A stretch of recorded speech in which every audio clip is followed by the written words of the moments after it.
ये कहानी है प्राचीन भारत के एक छोटे से गांव गोपालपुर की। गोपालपुर गांव में सुबह की शुरुआत मंदिर की घंटी और बैलों की आवाज से होती थी। उसी गांव में चांदन नदी के किनारे एक 14 साल का लड़का रोज सबसे पहले दिखाई देता था। उसका नाम था अनुज। अनुज कम बोलता था, इतना कम कि लोग उसे अक्सर नजरअंदाज कर देते। गांव के बच्चे जब शोर मचाते हुए खेलते, तब अनुज नदी के पास अकेले बैठा रहता। कोई पूछता, अनुज तू बोलता क्यों नहीं? तो वह हल्की मुस्कान के साथ नदी की तरफ देखता। गांव वालों को लगता था कि यह लड़का कुछ नहीं कर पाएगा, लेकिन वे यह नहीं जानते थे कि अनुज की खामोशी के पीछे एक गहरी मेहनत छुपी थी। चांदन नदी उसकी दोस्त थी, उसकी गुरु थी और उसकी ताकत भी। गोपालपुर के बच्चे अनुज को देखकर अक्सर हंसते थे। अरे देखो, नदी वाला साधु आ गया, कालू मजाक करता। सब ठाका लगाते, लेकिन अनुज कभी जवाब नहीं देता। एक दिन कालू ने पूछा, अनुज दिन भर नदी के पास क्या करता रहता है? अनुज ने शांत स्वर में कहा, खुद को सुनता हूं। यह सुनकर सब और जोर से हंस पड़े। किसी को उसकी बात समझ नहीं आई। गांव के बुजुर्ग भी कहते, ज्यादा चुप रहना ठीक नहीं, यह लड़का कमजोर है। लेकिन सच्चाई कुछ और थी।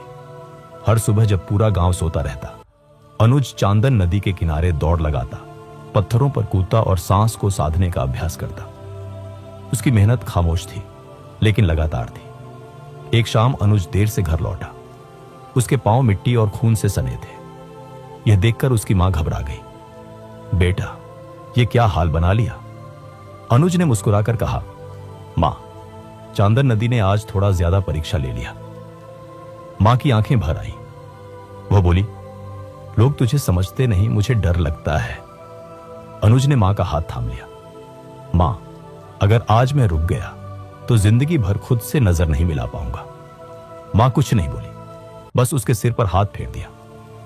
उसी रात अनुज ने चुपचाप आसमान की ओर देखा और मन ही मन एक वादा किया, वह अपनी खामोशी को अपनी पहचान बनाएगा। एक सुबह गोपालपुर की गलियों में जोर जोर से ढोल बजने लगे। गांव वाले घरों से बाहर निकल आए। राजा की ओर से संदेश लाया गया था। राज्य स्तरीय दौड़ प्रतियोगिता होने जा रही है। इनाम सुनकर बच्चे उछल पड़े। स्वर्ण पदक, गुरुकुल में शिक्षा और राजा का आशीर्वाद। कालू खुशी से चिल्लाया, अब देखना, जीत मेरी होगी। अनुज भीड़ में चुपचाप खड़ा रहा।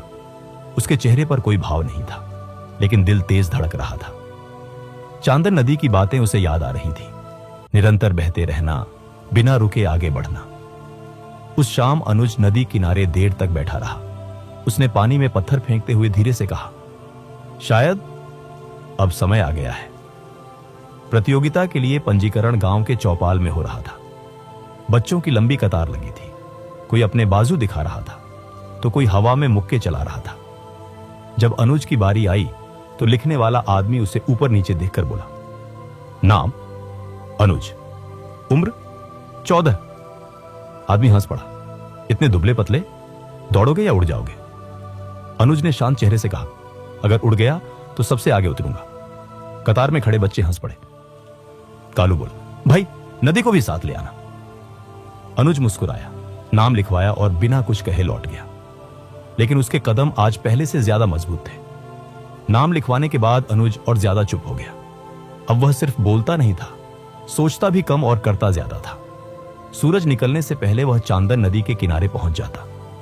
ठंडी रेत पर नंगे पांव दौड़ता, कभी पत्थरों पर कूदता, कभी पानी में उतरकर बहाव के खिलाफ तैरता। कई बार वह गिरा, कई बार फिसला और एक दिन तो सीधे कीचड़ में मुंह के बल गिर पड़ा। पास से गुजरता कालू हंसते हुए बोला, अरे देखो, चुप वाला पहलवान गिर गया। अनुज ने कीचड़ से उठते हुए कहा, कम से कम मैं गिरकर भी आगे बढ़ रहा हूं। शाम को जब गांव वाला सो जाता, अनुज आसमान के तारों को देखकर बस एक ही बात सोचता, अब पीछे नहीं हटना है। लगातार अभ्यास से अनुज का शरीर जवाब देने लगा। एक सुबह दौड़ते दौड़ते वह अचानक रुक गया। सांस तेज चल रही थी। आंखों के सामने अंधेरा सा छा गया। पास बैठी एक बकरी उसे घूरते हुए मिमियाई, जैसे कह रही हो, अरे भाई, जिंदा भी है या नहीं? अनुज हल्की हंसी हंसा और बोला, चिंता मत कर, अभी कहानी खत्म नहीं हुई। वह फिर खड़ा हुआ, भले ही पैर कांप रहे थे। शाम को मां ने देखा तो बोली, बेटा ये जिद क्यों? अनुज ने धीरे से कहा, मां, अगर आज दर्द से डर गया तो कल लोग मुझे डरपोक कहेंगे। मां कुछ नहीं बोली, बस आंचल से उसके पसीने को पोंछ दिया। अनुज समझ गया, अब उसकी मेहनत अकेली नहीं रही। आखिरकार वह दिन आ गया जिसका इंतजार पूरे गोपालपुर को था। सूरज निकलते ही लोग बैलगाड़ियों में बैठकर प्रतियोगिता के मैदान की ओर चल पड़े। ढोल, नगाड़े और शोर सब कुछ था। अनुज भी मां के साथ पहुंचा। साधारण कपड़े, नंगे पांव और शांत चेहरा। कालू उसे देखकर बोला, अब भी चुप है? हार की तैयारी है क्या? अनुज ने बस इतना कहा, दौड़ में बातें भारी हो जाती हैं। मैदान में पंक्तियां लगी। सब लड़के उछल रहे थे। कोई दांत किटकिटा रहा था, कोई हवा में हाथ चला रहा था। अनुज आंखें बंद किए खड़ा था। उसे चांदन नदी का बहाव याद आ रहा था। बिना रुके, बिना शोर घोषणा हुई, तैयार। अनुज ने सांस गहरी खींची। आवाज पड़ते ही सारे लड़के तीर की तरह आगे बढ़े। मैदान धूल से भर गया। शोर आसमान तक पहुंच गया। अनुज शुरू में सबसे पीछे था। भीड़ से आवाज आई, देखा, वही हुआ जो होना था। कालू आगे आगे दौड़ रहा था, मुस्कुराते हुए। उसे यकीन था कि जीत उसी की होगी। लेकिन अनुज के कदम अचानक बदलने लगे। उसने अपनी सांसों को चांदन नदी की लय में ढाल लिया। धीरे धीरे उसके पैर हल्के हो गए। धूल, शोर, भीड़ सब पीछे छूटने लगा। एक एक करके वह लड़कों को पार करने लगा। कोई चौंकता, कोई घबराता। भीड़ का शोर अब धीमा पड़ने लगा था। अनुज अब बीच में पहुंच चुका था। उसकी आंखों में एक अजीब सी शांति थी। अब दौड़ का आखिरी चक्कर बचा था।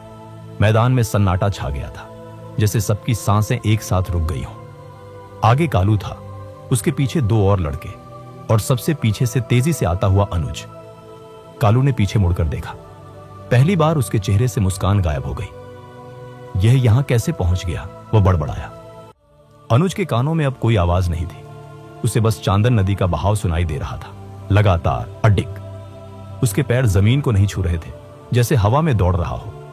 भीड़ से किसी ने चिल्लाया, अरे चुप वाला आगे आ रहा है। अनुज ने आखिरी ताकत लगाई। अब वह बिल्कुल पास था, बहुत पास। फिनिश लाइन बस एक सांस की दूरी पर थी। अनुज ने पूरी ताकत झोंक दी। अगले ही पल वह आगे निकल चुका था। अनुज, किसी ने उसका नाम पुकारा, और तभी वह जीत गया। पूरा मैदान सन्न रह गया।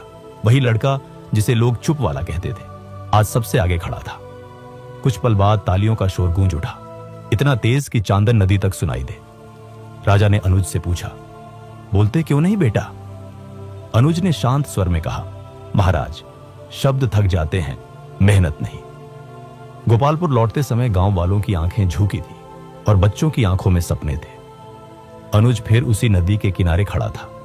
उसने मुस्कुराकर कहा, देखा चांदन, आज मेरी खामोशी सबसे जोर से बोली, और नदी चुपचाप बहती रही।